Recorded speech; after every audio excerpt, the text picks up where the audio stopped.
तो एस्टर के इंट्रोडक्शन के बाद, एस्टर की प्रिपरेशन के बाद, सही है जी। तो मैं एक थोड़ा बहुत ओवरव्यू के लिए आपको बता दूं कि एस्टर जो है वो कार्बोक्सिलिक एसिड से भी बनता है और एसाइल क्लोराइड से भी बनता है। एस्टर की फॉर्मेशन, लेट सपोज मैं बना रहा हूं क्या, CH3, okay, CH3, C double bond O, then O, then CH3, okay, this is methyl ethanoate. This is what? This is methyl ethanoate. This is methyl ethanoate.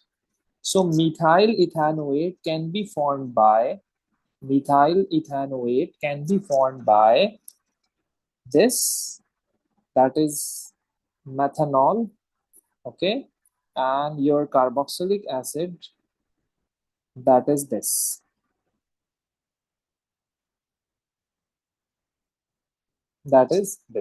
okay। तो ये जो आपका normal carboxylic acid है, इसमें आप लोग क्या करते हो, सल्फ्यूरिक एसिड को भी लेते हो कॉन्सेंट्रेटेड और उसको हीट भी करते हो, एस्टर फॉर्म हो जाता है आपका, सिंपल सी बात है।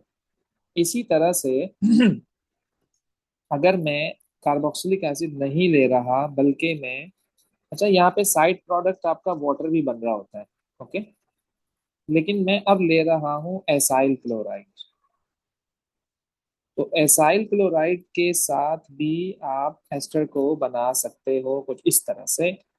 अब भी एस्टर बनेगा, बिल्कुल वही वाला एस्टर बनेगा, लेकिन आपको कैटलिस्ट वगैरह डालने की जरूरत नहीं है और यहाँ पर HCl रिलीज होता है। You can say that this is a condensation reaction, okay, कि वहाँ पे वो आपका वाटर मॉलिक्यूल जो है वो रिलीज हो रहा है और स्मॉल मॉलिक्यूल में आपका एक HCl भी आ जाता है। चलिए जी, फिर हम आते हैं हाइड्रोलिसिस की तरफ। Hydrolysis of ester. Hydrolysis of ester में क्या है हमारे पास, कि यहाँ वाटर से रिएक्शन होगा। हाइड्रोलिसिस मैंने आपको दो टाइप की बताई थी कल।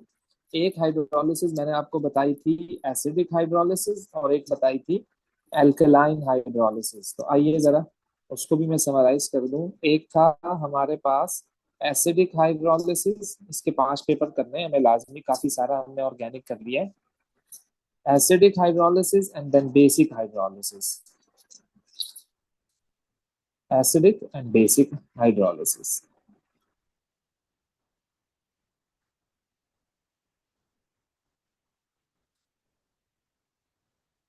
तो एसिडिक हाइड्रोलिसिस की अगर हम बात करें तो यहाँ पर हम क्या करते हैं, एक तो हाइड्रोलिसिस का मतलब क्या होता है कि something which is going to react with water, okay. Ester को ब्रेक डाउन करेंगे using water, that's it. Ester को ब्रेक डाउन करेंगे यूजिंग वाटर।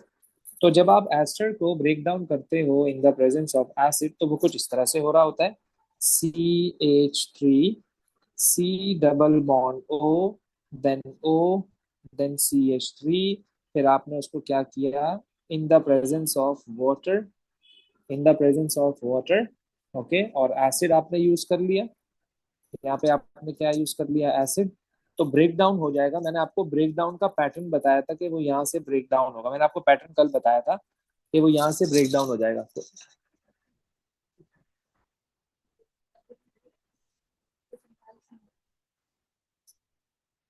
तो ये आपके पास आ गया दोबारा से आपका कार्बोक्सिलिक एसिड, ओके, और ये आपका आ गया दोबारा से अल्कोहल।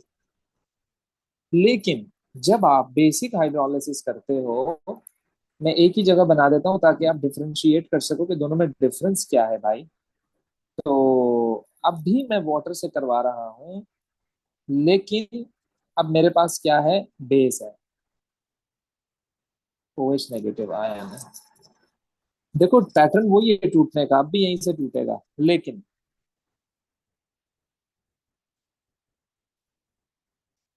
बेटा अब एसिड नहीं बनेगा, बल्कि अब एसिड नहीं बनेगा, अब आपका सॉल्ट बन जाएगा। अब एसिड नहीं बनेगा, आपका क्या बन जाएगा, सॉल्ट बन जाएगा, ओके। तो अल्कोहल एज इट इज रहेगा, अल्कोहल एज इट इज रहेगा, राइट। तो ये है हाइड्रोलिसिस, सिंपल। सॉल्ट बन जाता है बेसिकली, क्या बन जाता है, सॉल्ट बन जाता है। और यहाँ जो तुम यूज कर रहे हो ना, alkali, that is sodium hydroxide. ये जो मैंने OH लिखा है बेसिकली ये सोडियम हाइड्रोक्साइड है, ओके। तो बेसिक हाइड्रोलिसिस का डिसएडवांटेज क्या है, डिसएडवांटेज इसका यही है कि आपको तो एसिड, यानी जब जब आप एस्टर बना रहे थे तो वो एस्टर कैसे बन रहा था, by the reaction of carboxylic acid and alcohol. अगर आप ये चाह रहे हो कि मैं दोबारा कार्बोक्सिलिक एसिड ले लूं, तो आप जब उसकी बेसिक हाइड्रोलिसिस करवा रहे हो तो आपको एसिड तो मिल नहीं रहा।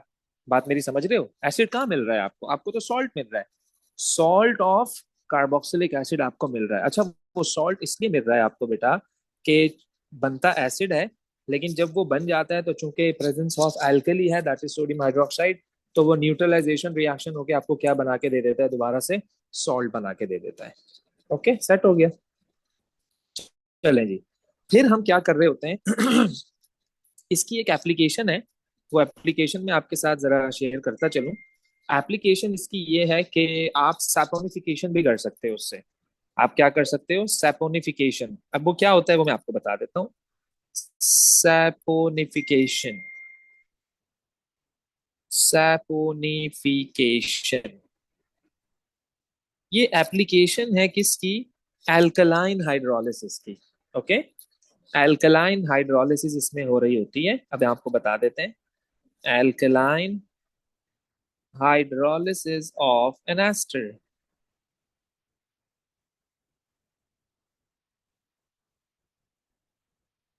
एल्कलाइन हाइड्रोलिसिस ऑफ एस्टर कैसे, कैसे अब देखते हैं आगे।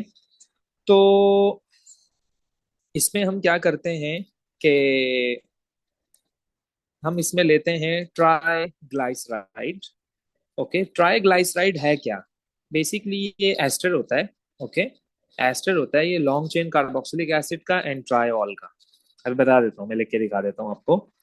इसमें ट्राई इसमें ट्राइग्लाइसराइड्स, ट्राइग्लाइसराइड्स, ओके, रिएक्शन करते हैं किसके साथ सोडियम हाइड्रोक्साइड के साथ, दैट इज एल्कली।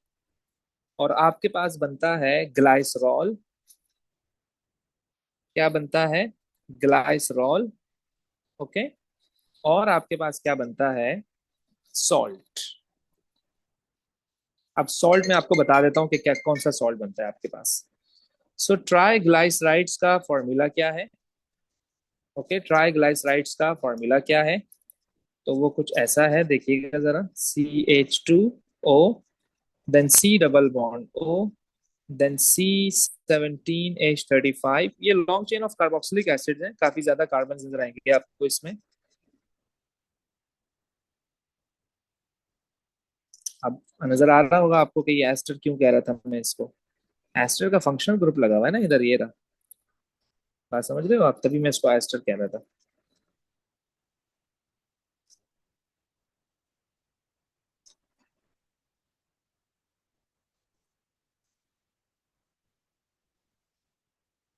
3 एस्टर है ना, तो 3 मुझे NaOH चाहिए।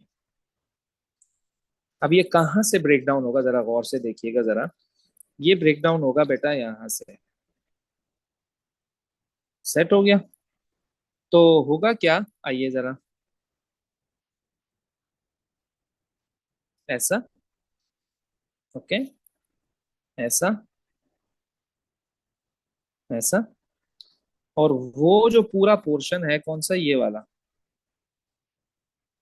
ये आपका क्या बन जाएगा, सॉल्ट।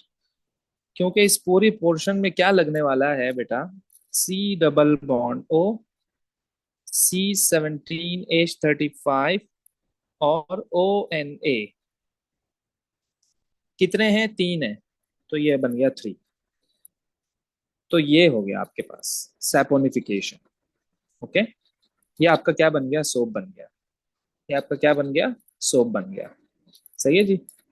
तो ये मोस्ट मोस्ट कॉमन इंग्रेडिएंट होता है किसका, सोप का। मोस्ट कॉमन इंग्रेडिएंट होता है सोप का, कौन कौन कौन होता है? ये होता है ये होता है।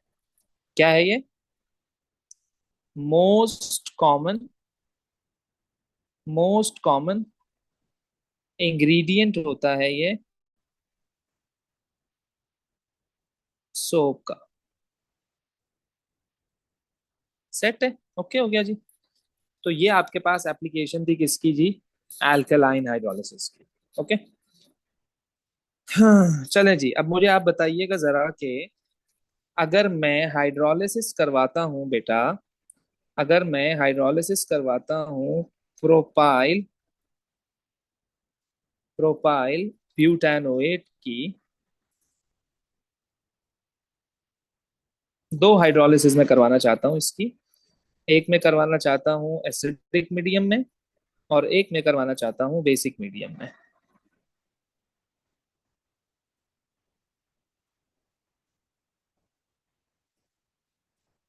एसिडिक।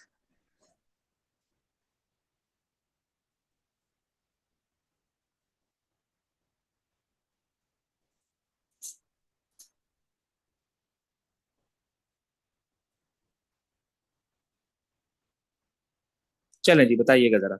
यस। क्या प्रोडक्ट बनेगी?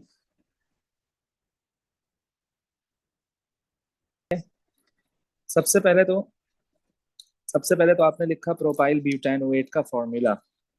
देखो जिसके साथ आयल आता है ना, आयल, YL, बेटा वो O के साथ होता है, यानी कि कुछ इस तरह से ये प्रोपाइल कह रहे हैं तो O के साथ 3 कार्बन लगे हुए हैं।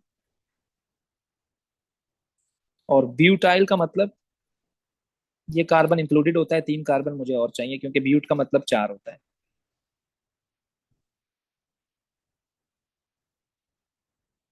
अब आप जब ब्रेक डाउन करोगे तो यहाँ से ब्रेक डाउन करोगे। हमेशा कार्बोनाइल के बाद से ब्रेक डाउन होता है। ओके, कार्बोनाइल के बाद से ब्रेक डाउन हो रही होती हैं चीजें। राइट। तो अब मैं जब इसको ब्रेक डाउन करूंगा, चूंकि एसिडिक हाइड्रोलिसिस है, तो जरा देखिएगा।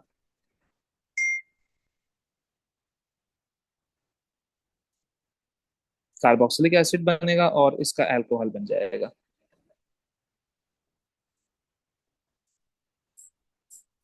चूंकि वो बेसिक हाइड्रोलिसिस है,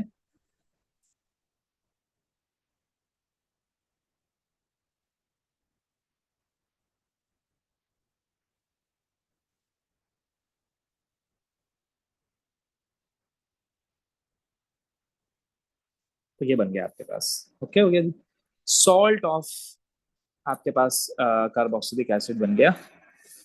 चूंकि आपने यूज किया था NaOH, चूंकि आपने यूज किया था NaOH। ओके। तो आपके पास अकॉर्डिंगली आपकी प्रोडक्ट बन गई। ओके हो गया। चलें जी, आइए जरा आगे। अब हम क्या करते हैं इसमें कि जितने भी ये कार्बोक्सिलिक एसिड के डेरिवेटिव्स वगैरह होते हैं, एक तो हमने एसाइल क्लोराइड डिस्कस किया था। ओके। तो इसमें जो एस्टर की फॉर्मेशन है, चाहे वो आप कार्बोक्सिलिक एसिड से एस्टर को फॉर्म करो, चाहे तो आप एसाइल क्लोराइड से करो, बट आपके पास एस्टर अगर बन जाता है तो आपने नाम सुना होगा पॉली एस्टर्स का। आपने नाम सुना होगा पॉली एस्टर्स का। They are polymers, they are polymers basically. तो ये पॉलीमर की भी फॉर्मेशन इनमें यानी कि होती है। अगर आप ने कोई अल्कोहल वगैरह ले लिया, अगर आपने कोई कार्बोक्सिलिक एसिड एज सच ले लिया, लेट्स सपोज अगर मैं आपको एग्जांपल दूं इसकी, कि आपके पास क्या है कि एक तो ये वाला कार्बोक्सिलिक एसिड है, गौर से देखिएगा जरा अब आप। एक तो ये वाला कार्बोक्सिलिक एसिड है बेटा।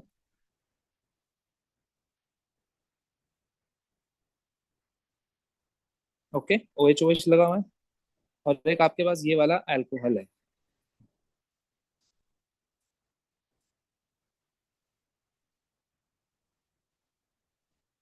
होता क्या है? होता क्या है? इसका OH और इसका H ये रिमूव होके वाटर बना लेगा। क्या बना लेगा? वाटर बना लेगा। ये आपस में अटैच हो जाएंगे। किस तरह से? इस तरह से।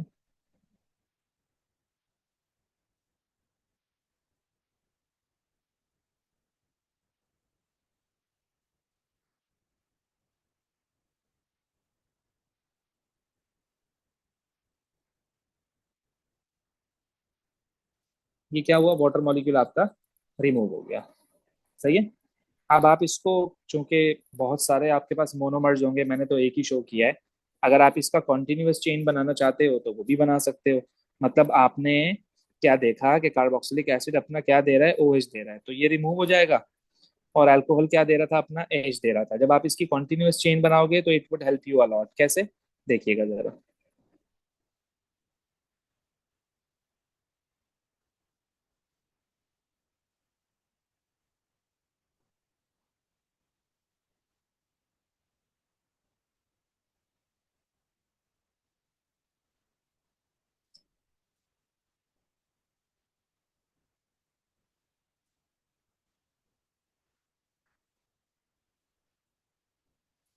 That's it.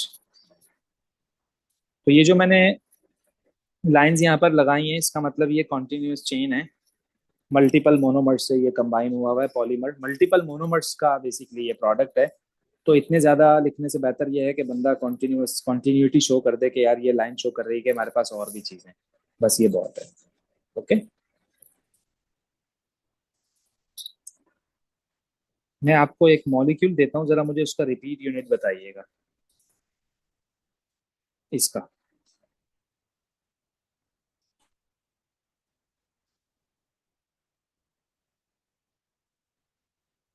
मैं जानबूझ के कंडेंस बना रहा हूँ ताकि आप लोग इसको सबसे पहले तो जस्टिफाई करो कि ये है क्या।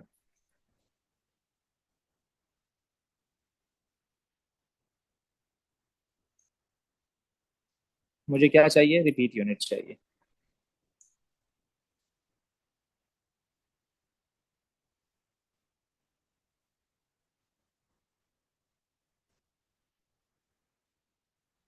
जो भी पॉलीमर बनेगा मुझे उसका रिपीट यूनिट चाहिए। ट्राई करो जरा, फिर मैं बताता हूँ आपको।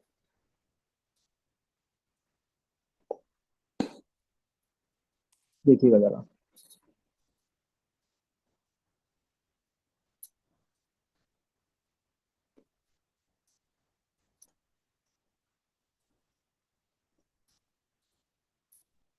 पहले तो मैंने उसको यूं बना दिया।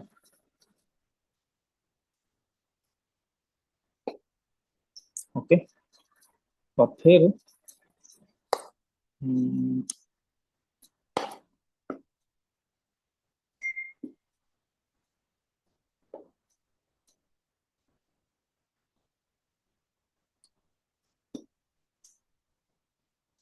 उसका तुम्हारा भी देख लेता हूँ मैं।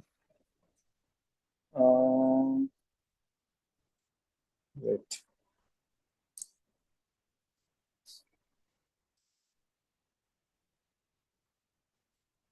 उसका तुमने मुझे भेजा है।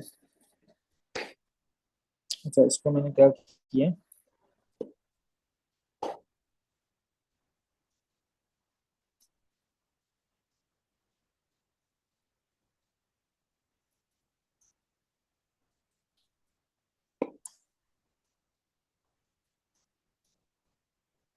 फाइनली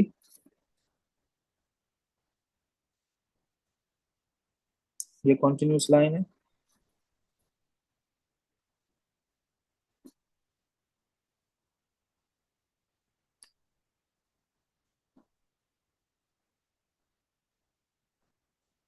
कुछ इस तरह से हमारा ऐसे ही बनाया था।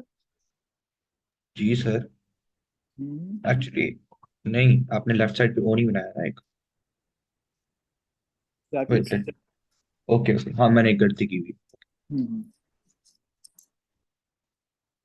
अच्छा, इन्होंने जो आपको मोनोमर दिए ना, उसमें मतलब OH को बिल्कुल बीच में बनाया हुआ था। तो आपको वो शेप देनी पड़ेगी जो पॉलीमर की होती है। आप जब तक वो शेप नहीं दोगे तो आपको समझ नहीं आएगा कि आपको रिमूव क्या करना है। वैसे तो आपको पता है कि भाई हाँ, इसमें हम क्या कर रहे होते हैं, जो है वो वाटर मॉलिक्यूल लाजमी आपका रिमूव होगा। तो मैंने क्या किया, उसको पहले OH को और H को आमने सामने कर दिया ताकि मुझे पता लगे कि किसका क्या रिमूव होने वाला है। मैंने रिमूव कर दिया वाटर, और ये एस्टर बन गया। सिंपल सी बात है।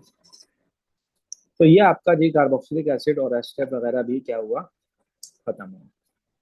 मैं इसके पास पेपर खोल देता हूँ।